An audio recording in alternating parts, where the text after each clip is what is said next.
Hello guys, my first winter is over with my EV6, so I can finally clean it up because I don't know why it's getting very dirty under the hood of this thing. I believe maybe they forgot to put a rubber, or I don't know, but you can see all around the hood here there are holes which would fit perfectly with, you know, the area here where we can meet two rubber together, because right now, as you can see, I clean only the left half of under the hood, so you can see the difference how dirty it gets.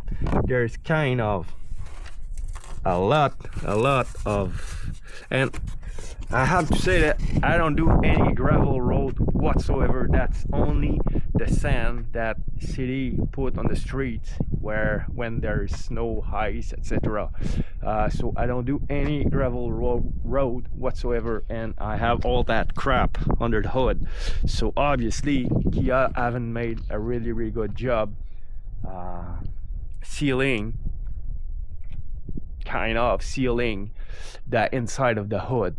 There's no trouble with getting some hair in there, but having that much of crap, dirt and dust and all that stuff must not be very good for connection, because we have a lot of salt and rust is a big problem up here. So having that amount of sand, dust, salt, calcium, etc. under the hood of that car, it's not a really good thing.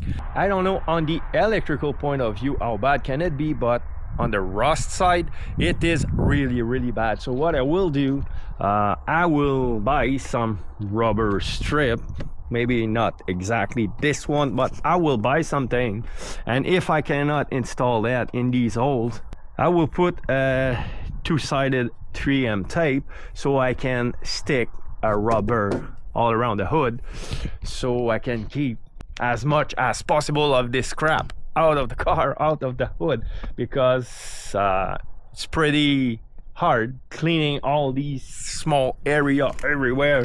As you can see, I haven't managed to get in every section, so I did what I could. But behind the windshield washer pump here, I don't want to take the pump out of his place. I don't want to start dismantling things to be able to clean up. So for the next winter, I will install another rubber on the hood section, and I'll see if it helps. So unfortunately, I will be able to give you an update regarding this problem only next spring, which is basically in 12 months. So don't forget to subscribe to my channel and hit the notification bell so you'll be notified as soon as I will release another video. So on this, I wish everybody a great day and see you later. Goodbye.